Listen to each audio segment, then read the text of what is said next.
இந்த எலெக்ஷன்ல யாருக்கு ஓட்டு போட போறீங்க? டிவிக்கு விஜய். எதனால? நான் எல்லாரையும் பார்த்துட்டேன். சரி விஜயும் ஒரு தடவை பார்த்துருவோமே. இது வரை பார்த்த ஆட்சி எல்லாமே அவ்வளோ ஒன்றும் சாட்டிஸ்ஃபைடு இல்லை. எம்ஜிஆரோட முடிஞ்சு போச்சு அது. அதுக்கப்புறம் உள்ள ஆட்சியெல்லாம் வந்து லஞ்சம் வாங்காத ஆளே இல்லை, கோர்ட்டுக்கு போகாத ஆளே இல்லை, தண்டனை வாங்காத ஆளே இல்லாமல் இருக்குது. எம்ஜிஆர் பீரியடில் அப்படிலாம் கிடையாது. திருப்பி அதே மாதிரி ஒரு ஆட்சி வரும் அப்படின்னு நான் உயிரோடு இருக்கிற வரைக்கும் பார்த்துட்டு போகலான்னு நினைக்கிற போது விஜய் சினிமாவிலேருந்து அரசியலுக்கு வருவார் சொன்னதே 5 வருஷத்துக்கு முன்னால் நான் தான். இதை யார் இப்போ நான் தான் சொல்கிறதுக்கு எங்கிட்ட ஆதாரம் நான் வச்சுருக்கேன், ப்ரிவியூ நான் வச்சுருக்கேன். 2வது இத்தனை தேதி கட்சி ஆரம்பிப்பார் சொன்னது நான் தான். அதே மாதிரி கட்சி ஆரம்பித்தார். அதே மாதிரி சின்னத்தில் வந்து கடவுளுடைய அவதாரம் இருக்குன்னு சொன்னால் யானை இருந்தது. எல்லாமே நான் எல்லா யூடியூப்லேயும் நான் பேசியிருக்கேன், எல்லா இதுலேயுமே வந்திருக்கேன். கிட்டத்தட்ட இவரை பேசுறதுனால எனக்கு வந்து 1,66,00,000 பேர் என்னை பார்த்ததா எனக்கு தகவல் வந்திருக்கு. 2வது எனக்கு என்ன ஒரு ஸ்பெஷல்னால், நீங்களாம் ஒருத்தர் யூடியூப் சேனல்னு ஆரம்பிப்பீங்க.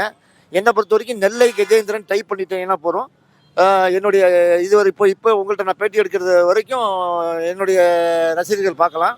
2வது விஜய் கரூரில் இந்த மாதிரி ப்ராப்ளம் ஆகும்னு சொல்லி நான் காலையில் உங்களை மாதிரி ஒரு சேனலுக்கு பேட்டி கொடுத்தேன். அது சாயங்காலம் கரெக்டாக நடந்தது. அதே மாதிரி இப்போது எலெக்ஷன் டேட் அறிவித்த பிறகு பாருங்கள், விஜய் யாரும் தடுக்கவே முடியாது. இதுக்கு முன்னால் என்ன சொன்னாங்கன்னா, இப்போ இருக்கிற ஆட்சி கண்ட்ரோலில் போலீஸ் இருந்தது. அப்போ என்ன சொன்னாங்கன்னா, அவ்வளோ இது அளவுக்கு மீறி கூட்டம் வரும்போது பாதுகாக்க முடியாதனால இடத்த சின்னது பண்ணி வர ஆட்களை கம்மி பண்ண சொல்கிற மாதிரி பண்ணாங்க. அதுக்கும் தலைவர் வந்து பணிஞ்சு போல். அதுக்கு என்ன சொன்னார், கர்ப்பிணி பெண்கள் வர வேண்டாம், வயசானவங்க வர வேண்டாம், யங்ஸ்டர் ரொம்ப சின்ன பசங்கள்லாம் வர வேண்டாம்னு சொல்லியிருந்தார். இப்போ வந்து அதை சொல்லக்கூடிய தேவையில்லை. ஏன்னு கேட்டிங்கன்னா, இப்போ வந்து தேர்தல் ஆணையம் கையில் போலீஸ் இருக்குது.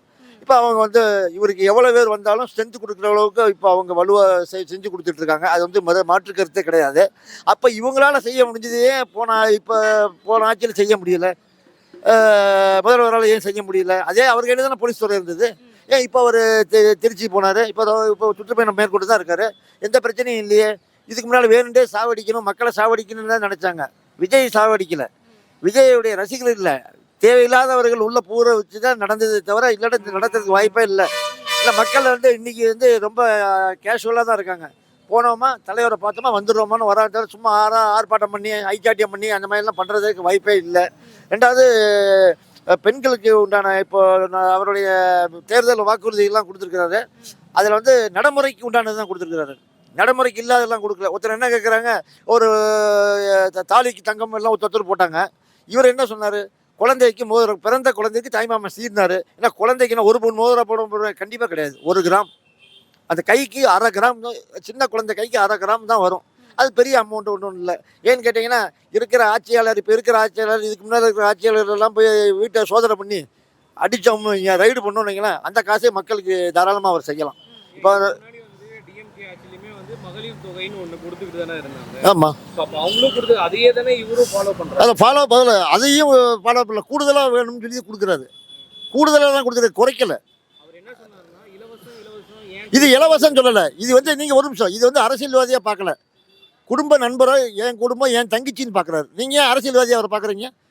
மக்கள் அரசியல்வாதியாக பார்க்கல. எங்கள் அண்ணன் எனக்கு கொடுக்க, எங்கள் அண்ணன் எனக்கு கொடுக்குறான், என் தாய்மாமன் எனக்கு கொடுக்குறான். அரசியலுக்கு வராமலே கொடுக்கலாம்ல, அரசியலுக்கு வந்து அரசாங்கத்தில் சலுகைன்னு பைசா இருக்குல்ல, அரசாங்க பைசா என்ன பண்ணுறது, எல்லாம் கொள்ளையடிச்சிட்டு போகிறதுக்கு வச்சுருக்கு. இவர் பைசா வந்து ரோட்டில் ஓட்டுட்டு எல்லாருக்கும் கொடுத்துட்டு இப்போ கொடுத்தாருல, கரூரில் கொடுக்கல. இது வரைக்கும் எந்த முதலமைச்சர் கொடுத்தாரு சொல்லுங்கள்? இவர் ஆட்சிக்கே வரல. கரூரில் செத்தது தற்செயலாக நடந்தது. ஒருத்தர் வீட்டுக்கு 20 லட்சம் கொடுத்தாருல. இது வரைக்கும் ஏன் தமிழக முதல்வர் கொடுக்க வேண்டியதானங்க? அரசாங்க காசில் இவரை கை சொன்னாங்க, அரசாங்க காசில் கொடுக்கலாமா? ஏங்க கொடுக்கணும்? அப்போ பொதுமக்கள் தானேங்க ஓட்டு மாத்திரம் வாங்குறீங்களா? ஓட்டு மாத்திரம் கேட்டு வாங்குறீங்களையா? கரூர் போகாம இருங்கப்போ, எனக்கு சம்மந்தம் இல்லை, அது விஜய் ஏரியான்னு போகாம இருங்க. செந்தில் பாலாஜி வெளியே போக சொல்லுங்கள், அங்கேருந்து கரூரில் இது விஜயோட கோட்டை வெளியே போக சொல்லுங்கள். முடியுமா? போய் மக்கள் இறந்தது பொது சொத்து அவங்க, அது எப்படி ஏன் இதுன்னு சொல்ல முடியும்? சரி, எடப்பாடி இப்போ அத்தை தேரம் இத்த தேரங்கிறாருல, ஏன் அந்த 58 பேருக்கு போய் கட்சி காசு கொடுக்க வேண்டியதானே? ஏன் கொடுக்கல? கட்சி காசுலேருந்து கொடுங்க, உன் வீட்லேருந்து கொடுக்க சொல்லலையா? கட்சி காசை கொடுக்கலையே. அப்போ கவர்மெண்ட் காசு நாங்கள் எங்களுடைய வரிப்பணத்தை மாத்திரம் நீங்கள் ஆளுக்காலும் சுருட்டிப்பீங்க, எங்களுக்கு மக்களுக்கு தர மாட்டீங்க. அதானே உண்மை. எவன் பைசா எடுத்து எவனை கொடுத்துட்டு நான் கொடுக்குறேன்னா எப்படி? இது வந்து உறவாக பழகிறது தான். இங்கே வந்து கட்சிக்கே வேலை இல்லை, எல்லாரையுமே வந்து உறவோடு தான் பண்ணுறாரு. அப்போ எடுக்கணும்னு அவசியமே இல்லை, திருடணும்னு அவசியமே இல்லை. என் வீட்டில் நான் திருடலாமா? திருட முடியுமா? எங்கள் மாமா வீட்டுக்கு போகிறேன், அங்கே போய் திருட முடியுமா? அது பாசங்க. மாமா வீட்டுக்கு போகிறது பாசம், அத்தை வீட்டுக்கு போகிறது பாசம், அவங்க வீட்டுக்கு போகிறோம் விருந்து சாப்பிட்றோம் வரோம். அதே மாதிரி தான். ரெண்டாவது இவர் வரமாட்டார், செய்ய மாட்டார். எம்ஜிஆர் எவ்வளோ எங்க டார்ச்சர் பண்ணாங்க, அநியாயத்துக்கு பண்ணாங்க. மலையாளத்தான், அவனுக்கு பேச தெரியாது. விஜயும் ஒண்ணுன்ற ஏங்க நான் ஏன் பேச்ச நான் சொல்கிறேங்க, நீங்களும் அப்பெல்லாம் பிறந்திருக்கே இல்லை. எம்ஜிஆர் வந்து நிறைய பண்ணியிருக்காரு. பண்ணுறதுக்கு முன்னால் இப்போ விஜய்க்கு என்னெல்லாம் டார்ச்சர் பண்ணுறாங்களோ அதே தான் அவருக்கு பண்ணாங்க. ஒரே நிமிஷம். ஆ. வந்து எம்ஜிஆர் செஞ்ச அளவுக்கு வந்து கருணாநிதியும் செய்யல, ஸ்டாலினும் அவர்களும் செய்யல. ஆ. அப்ப விஜய் மட்டும் எப்படி செய்வாருன்னு நினைக்கிறீங்க நீங்க? செய்யறான்னு சொல்லலை, அதே குணம் இருக்குங்க. அதே டார்ச்சர் இருந்தாலும் பண்ணுறீங்க. இப்போ இது சும்மா இருக்கணும், சினிமாவில் நடிக்கணும், கொண்டு போய் நடிக்க அரசியலுக்கு வரவிட்டு யார் இவங்க தானே. இப்போ குச்சதே குடையதேங்கிறீங்க.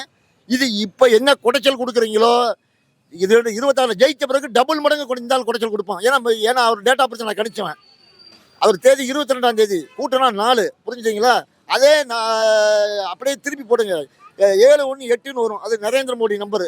அவரை தூக்குவேன், எடுத்துடுவேன். நாங்கள் அசைக்க கூட முடியல. இன்னைக்கு வேர்ல்டு லெவலில் அவரை பாராட்டாத நாடு கிடையாது. எல்லா விஷயத்துலையும் நம்மளை கண்டா பயப்படுற அளவுக்கு கொண்டு வந்தான்ல, அதே தான் இவன். அப்படியே 4ஆம் நம்பர் தலைகீழ புரட்டி எடுப்பான். இப்போ விஜய் வந்து பிஜேபியோட பி டீம் அப்படின்னு வந்து சொல்றாங்க. அதாவது எப்படின்னா, அதுதான் சொல்ல வரேன். ஆட தெரியாத ஒரு பொண்ணு தெருவில் ஆட சொல்லும்போது, இல்லை சார் தெரு கோணலாக இருக்குது, தெருவை நிமித்தி வைன்னு சொன்னாலாம். அந்த கதையாக இருக்குது இப்போ நீங்கள் சொல்கிற கதை. அதாவது ஆட தெரியலன்னு சொல்லிட்டு போங்களாம். இவன் தான் கூத்தாடி வச்சவன், எல்லாமே செய்வான். பெண்களுக்கு பாதுகாப்புங்க 100%. அவர் தேர்தல் பார்த்தீங்களா, அதுக்குன்னு ஸ்பெஷல் டீம் வச்சு ஆரம்பிக்கிறாரு. என்ன மாதிரி முதியோருக்கு ஏதாவது பிரச்சனைன்னா அதுக்கும் ஸ்பெஷல் டீமு, அதுவும் முதலமைச்சருடைய பார்வையில் வைக்கிறாரு. அவர் கொடுக்குறது வந்து டிவியை கொடுக்குறேன், வாஷிங் மிஷின் கொடுக்குறேன், உங்களுக்கு ரூபா தரேன், கூப்பன் தரேன்னு சொல்லலையே. அந்த மாதிரி அனாவசியமெல்லாம் அவர் சொல்ல, அவர் ஒரு குடும்பத்துக்கு என்ன அவசியமோ அதை தான் சொல்லியிருக்காரு. நல்ல விஷயம் தானே. எத்தனையோ வீடுகள்ல ஏன் இல்லை, யார் வீட்டில் இல்லை? ரோட்டில் பிளாட்ஃபார்மில் இருக்கிறவங்க கூட படுத்துருக்கவங்க வீட்டில் பக்கத்து வீட்டில் இருந்து கரண்ட் வாங்கி வச்சு ஓட்டிக்கிட்டு இருக்கான். யார் இல்லைண்ணா? இவர் இன்றைக்கி தான் கிரைண்டர் வந்துச்சம்மா. ஏங்க இப்போ ஃப்ரிட்ஜு, வாஷிங் மிஷின், இன்றைக்கெல்லாம் டெக்னாலஜி எங்கேயோ போயிட்டாங்க. வசதியில் கம்மியாக இருந்தாலும் இதெல்லாம் அனுபவிக்கணும். அந்த பொருள் எல்லாருமே வச்சுருக்கான். நீங்கள் இன்றைக்கி கொடுக்குறீங்க, 30 வருஷத்துக்கு முன்னாலே எல்லோரும் வாங்கிட்டாங்க. இப்போ எதுவுமே கொடுக்கணும் அவசியம் இல்லை. எல்லாமே எல்லாத்தையுமே இருக்குது. இப்போ என்ன வேலை? மனுஷனுக்கு நிம்மதி வேணும், பணம் வேணும், அவ்வளோதான்.